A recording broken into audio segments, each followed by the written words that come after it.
Hello. I wanted to talk to you today about some polishing equipment and kind of lead you in the direction of what you might want to buy. I started out with a Porter cable. It's an orbital polisher.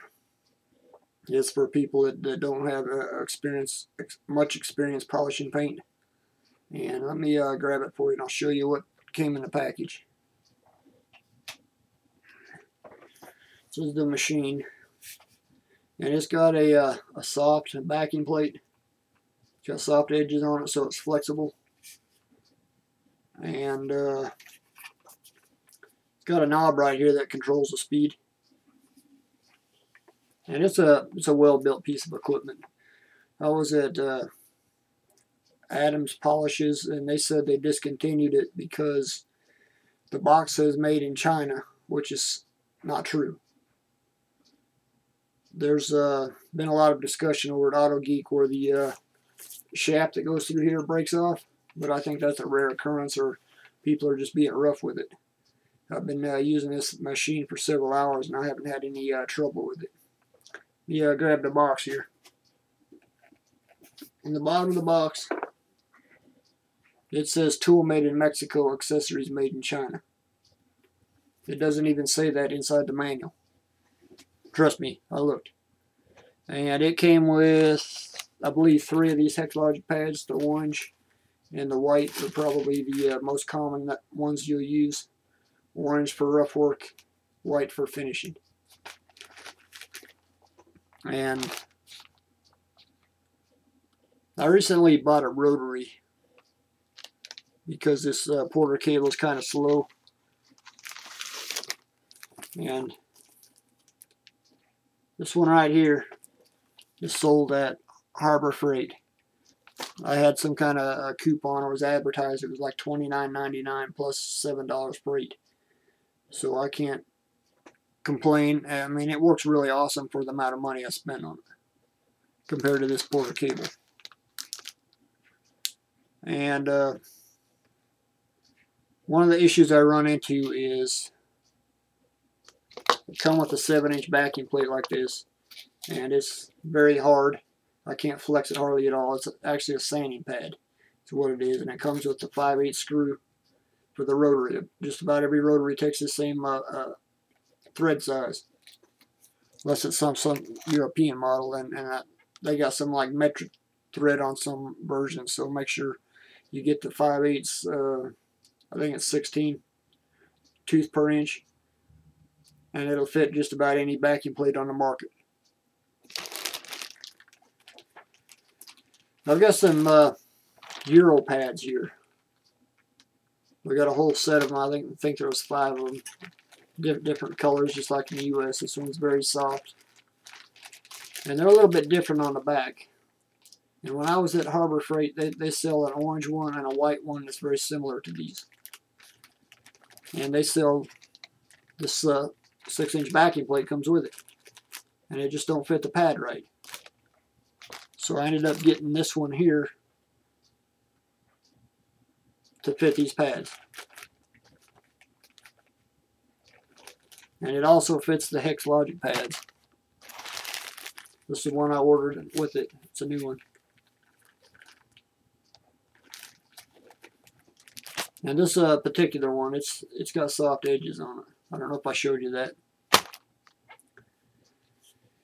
And it's nearly identical to the one on the PC, except the PC takes a 5/16 24 thread, and the other one I showed you takes a 5/8 16 thread. 5/8 national course is what it is. And I also had this other pad here. This is a hand pad. It fits your hand really good. It's for hand polishing. It's just really getting into scrubbing in places. I thought that was pretty cool, and it really works awesome. If you can get one of these, you really love it. Let's see, I've got some clay. I've never before used this in my life, and even after scrubbing as hard as I can, it pulls some crap out of the paint that I didn't even know was there. And I talked to a couple of guys. One's been in the body shop business for most of his life, and he said you really need to use this even if you're wet sanding. And after I used it, I could see why. So do yourself a favor and pick some up. It doesn't really matter where you buy it from. Just find some inexpensive clay. And the consumer grade is the softest, and that's probably what you're going to use unless you're working in a body shop or somewhere where you're doing some heavy reconditioning. You need to stay away from the medium and coarse grades. The medium grade might peel it off real bad if you're doing oxidized paint, but that's as rough as I would go with it. I also use a sanding pad. This is a foam sponge. You could get by with a kitchen sponge, but this would be a lot better. They're only like $3 or $4. And I've got some wet dry paper. It's tri-folded. Half a sheets is what fits on here. You just wrap it around it. It's real easy. Just make sure you soak your paper for about 15 minutes before you start using it. So this is kind of what I had in mind. I wanted to show you the backing plates and the polishing pads I have. These Euro ones were kind of new to me. They've got kind of like a diamond pattern on them. And I bought these at Amazon. I got a pretty good deal on them. And I want to try them out. This orange ones is probably what I'll be using. And I figure if I tear them up, then I'll just buy the hex-logic to replace them. But it's always a good idea to try different products and just see what works and what don't work. Like I said, I've never tried the Euro pads, and it's my understanding the foam is the same between the Euro pads made in Germany and the U.S. market. But I don't know. I've got to use both and just see how they hold up using them in the same environment, and that's just what you've got to do. Another thing I didn't mention is there's some kind of pad lubricator. You've got to keep your polish workable or it turns to dust, and then the pad starts gripping on your paint, and then you'll either burn your paint or you're going to tear up your pad. I've been using detail spray as a pad lubricator, and it does good, except when I'm out in the hot weather. It takes a lot, so I cut my detail spray half and half with water, and I'll be using it a little bit. Last time I was polishing was right after it rained, so I was having trouble getting raindrops in it over wetting my pad. And that's something you just have to learn as you go. The least amount of pad lubricator just to keep your polish workable is what you need to do. And then after it breaks down, I'll give it a squirt or two of detail spray, and it breaks that polish down to where it's a very fine compound. And that's something I just had to figure out as I was working it. And after you do it a little while, you get a feel for how you need to work it.